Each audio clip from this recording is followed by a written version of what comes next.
जय हिंद साथियों। जब बदले की भावना से उठाया गया कोई कदम होता है तो हमेशा वो बर्बादी की ओर ले जाता है। कभी कभी लोगों के सामने ऐसा सिचुएशन क्रिएट हो जाता है जहां से उसे कोई आगे का रास्ता भी नहीं दिखता है और फिर उस व्यक्ति के पास सिवाय अफसोस के अलावा कुछ भी नहीं रह जाता है। आज की जो कहानी है इसमें भी कुछ ऐसा ही होता है, जिसके कारण जो है एक लड़का अनाथ की जिंदगी जीने पे मजबूर हो जाता है।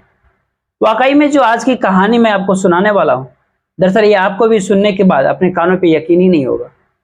नमस्कार, मैं जितेंद्र कुमार, आप देख रहे हैं स्टडी सफर तक।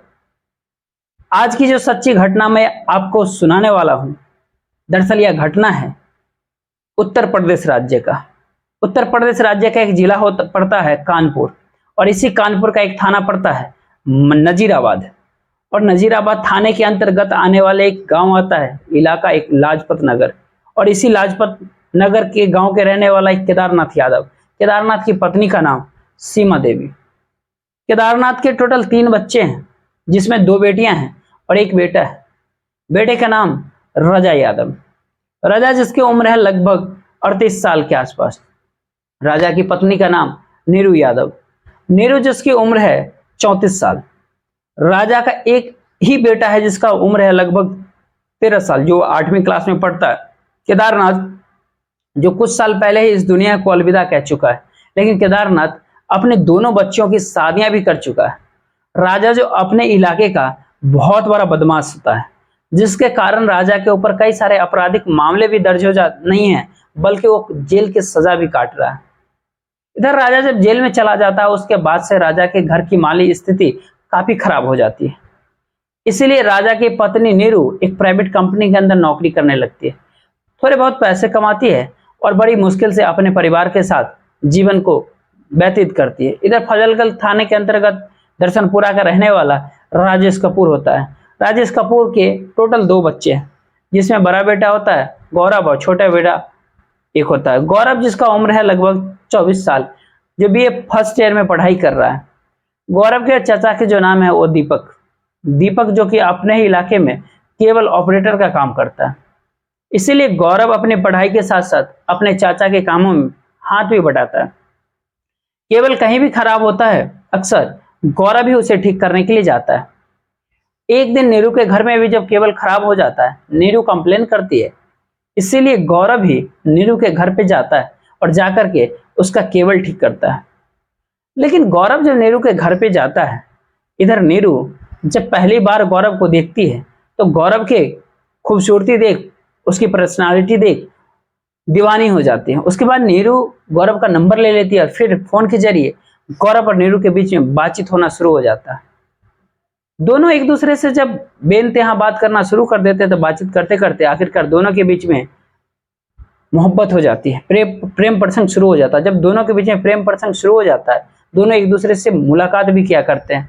और जैसे ही कुछ महीनों का समय बीतता है, इस बात की जानकारी जो है नीरू की सास सीमा को पता चल जाता है।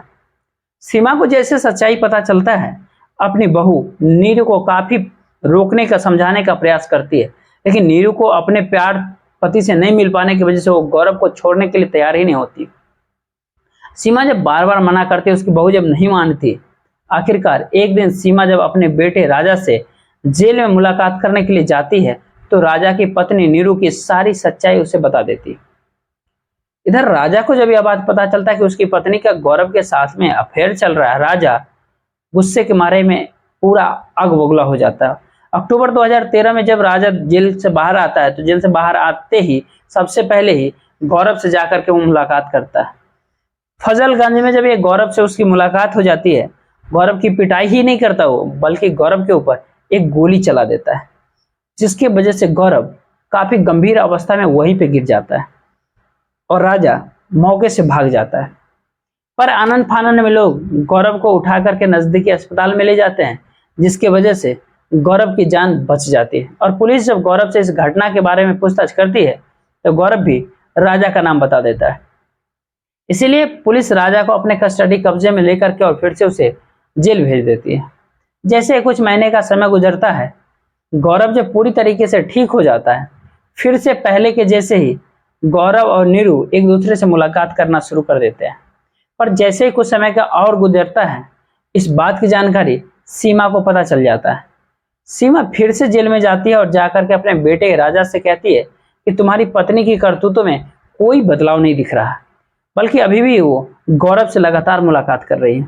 सीमा जैसे इस तरह की बातें राजा से पुनः कहती है, यह सुनकर के राजा फिर से इस प्रकार से गुस्से में आ जाता है कि उसी दिन ही गौरव को इस दुनिया से हटाने के लिए एक नया षड्यंत्र प्लान बना लेता है। और फिर गौरव को इस दुनिया से हटाने के लिए वो जो एक दोस्त जो होता है उसका मनीष को जेल में बुलाता है और उससे मुलाकात करता है और मनीष से कहता है कि तुम गौरव को इस दुनिया से ही हटा दो। जैसे गौरव को इस दुनिया से हटाने की बात कहता है, मनीष भी राजा की बात मान जाता है और फिर मनीष अब गौरव को इस दुनिया से हटाने के लिए एक षड्यंत्र बना लेता है। और इसी षड्यंत्र के तहत 6 फरवरी 2014 को रात्रि के करीब 10 बजे के आसपास में गौरव के नंबर पे फोन करता है और कहता है कि मेरे घर पे केबल खराब हो गया है, आकर के उसे ठीक कर दो। जैसे इस तरह की बातें गौरव से कहता है, गौरव आगे पीछे कुछ भी नहीं सोचता है, अपने गाड़ी निकालता है और चला जाता है। जैसे फजलगंज के सेंट्रल पार्क तक वो पहुंचता है, वहां पर 4-5 लड़का उसका रास्ता रोक लेते हैं और फिर गौरव की बुरी तरह से पिटाई करते हैं। गौरव की बुरी तरीके से पिटाई ही नहीं करते बल्कि उसके ऊपर गोली भी दागते हैं और जिसके कारण गौरव की वहीं पे मौत हो जाती है। सबके सब वहां से फरार हो जाते हैं। पर इस बात की सूचना जब पुलिस वालों को मिलती है, पुलिस घटनास्थल पे अपने टीम के साथ पहुंचती है। गौरव के डेड बॉडी को अपने टीम कब्जे में लेकर के जिला अस्पताल पोस्टमार्टम के लिए भेज देती है। पुलिस जब गौरव के पिता राजा से पूछताछ करती है इस हत्या के बारे में, तो राजा का ही नाम बताता है, लेकिन हालांकि राजा उस टाइम जेल में था। पुलिस इस केस की छानबीन करना शुरू तो करती है।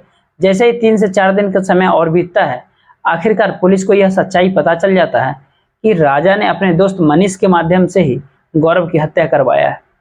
इसीलिए पुलिस अब मनीष को अपने कस्टडी में लेकर के आ जाती है। पुलिस जब मनीष के उसके बाकी दोस्तों के बारे में पूछताछ करती है, मनीष अपने तमाम दोस्तों का नाम भी बता देता है।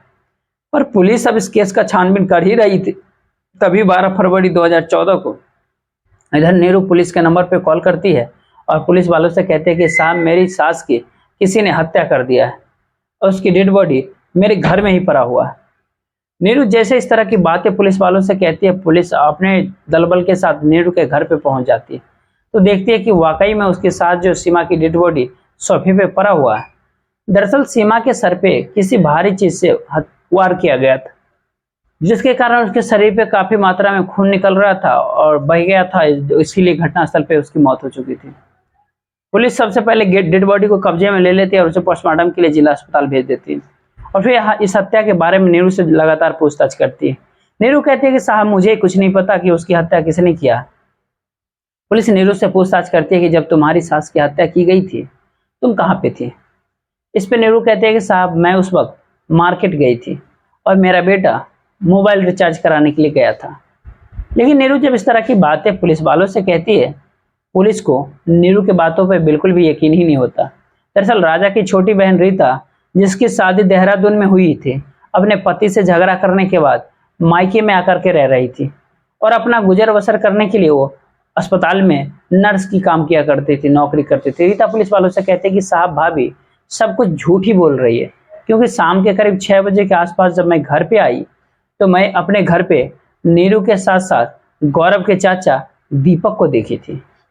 रीता जैसे इस तरह की बातें पुलिस वालों से कहती है, तब पुलिस अब नीरू से दीपक के बारे में पूछताछ करती है कि दीपक तुम्हारे घर पे क्या कर रहा था। पुलिस जब इस तरह की बातें नीरू से करती है, तब नीरू आखिरकार घबरा करके मजबूर होकर के अपनी सच्चाई को कबूल कर लेती है। नीरू कहती है, हाँ साहब मेरी सास की हत्या मैंने ही किया। पुलिस जब नीरू से इस तरह की बातें पूछती है तो नीरू कहती है कि साहब गौरव की हत्या जो है मेरी सास की वजह से हुई है। दरअसल मेरी सास की ही जेल में जाकर के मेरे पति से बताती थी गौरव के बारे में, जिसकी वजह से पति ने मेरे गौरव की हत्या करवा दिया। अगर मेरी सास ने गौरव के बारे में मेरे पति से नहीं कुछ कहा होता तो शायद गौरव इस दुनिया में अभी भी जिंदा होता। पुलिस नीरू को अपने कस्टडी में लेकर के थाने तो पहुंच जाती है और फिर उससे पूछताछ करती है कि तुमने अपने सास की हत्या कैसे किया। इस पर नीरू कहती है कि शाम के करीब 5 बजे के आसपास ही मैंने दीपक को अपने घर पे बुलाया।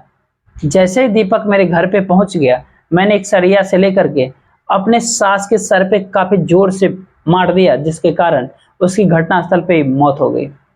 पुलिस नीरू से पूछताछ करती है कि जिस सरिया से तुमने अपने सास की हत्या किया था वो सरिया कहाँ पे है। इस पे नीरू कहती है कि वो सरिया जो है मैंने छत पे कूलर के बगल में छिपा रखा है। पुलिस अपने 2 सहयोगियों के साथ नीरू को उसके घर पे भेजती है उस सरिया को अपने कस्टडी में लेने के लिए। 2 पुलिस वाले नीरू को लेकर के जब उसके घर पे पहुंचते हैं, जैसे ही घर के अंदर घुसते हैं, नीरू अपने कुत्ते को दोनों पुलिस वालों के ऊपर छोड़ देती है। कुत्ता जब पुलिस वालों के ऊपर भौंकना शुरू करता है, पुलिस वाले इस कदर से डर जाते हैं कि घर से ही बाहर निकल जाते हैं। उसके बाद से नीरू अपने घर का दरवाजा बंद कर लेती है। दरअसल उस वक्त उसका 13 साल का बेटा भी घर के अंदर ही था। उसके बाद से पुलिस अपने तमाम प्रयास कर लेती है, लेकिन नीरू दरवाजा ही नहीं खोलती। नीरू जब दरवाजा नहीं खोलती तो आखिरकार पुलिस इस बात की सूचना अपने सीनियर ऑफिसर को देता है और सीनियर को जैसे इस तरह की जानकारी होती है, पुलिस अपने दलबल के साथ फिर से नीरू के घर पे पहुंचती है। पर पुलिस जब अपने दलबल के साथ नीरू के घर पे पहुंचती है तो देखती है कि नीरू की घर के अंदर से काफी मात्रा में धुआं निकल रहा था। धुआं को जब पुलिस वाले देखते हैं तो आनन फानन में ही दरवाजा को तोड़ देती है। दरवाजा तोड़ करके जैसे घर के अंदर एंट्री करती है तो देखती है कि एक कमरे में आग जल रहा है और उसी की वजह से काफी मात्रा में धुआं निकल रहा था। पुलिस अब नीरू को हर कमरे में तलाश करना शुरू करती है, लेकिन नीरू किसी कमरे में दिखाई नहीं देती है। इसीलिए पुलिस अब नीरू को तलाश करते हुए बाथरूम में जाती है और बाथरूम का दरवाजा तोड़ देती है। दरवाजा तोड़ करके जब बाथरूम के अंदर एंट्री करती है तो उसी बाथरूम में नीरू अपने बेटे के साथ, दरअसल नीरू अपने साथ साथ अपने बेटे का भी हाथ के नस को काट दिया था, लेकिन दोनों ही अभी जिंदा थे। पुलिस दोनों को आनन फानन में उठा करके अस्पताल लेकर के जाती है। डॉक्टर जब दोनों को इलाज करते हैं, दोनों की जान बच जाती है। पुलिस नीरू से पूछताछ करती है कि आखिरकार तुमने इस तरह के कदम क्यों उठाया, बेटे की हत्या करने की क्यों प्रयास किया। नीरू कहते कि साहब मेरा दुनिया वैसे ही उजड़ चुका है, गौरव इस दुनिया में नहीं है और मेरा पति जेल जा चुका है, तो मेरा बेटा इस दुनिया में रह करके क्या करेगा।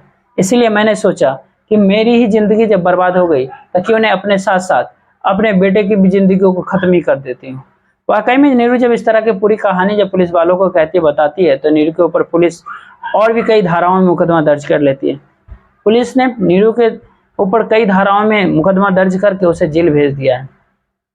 दोस्तों पूरी घटनाक्रम को सुनाने का उद्देश्य आपको परेशान करना नहीं था, आपका दिल दुखाना नहीं था, बल्कि आपको बताना था, आपको जताना था कि आप जहां भी रहे सुरक्षित रहे, अपनों का ख्याल रखें। तब तक के लिए जय हिंद, जय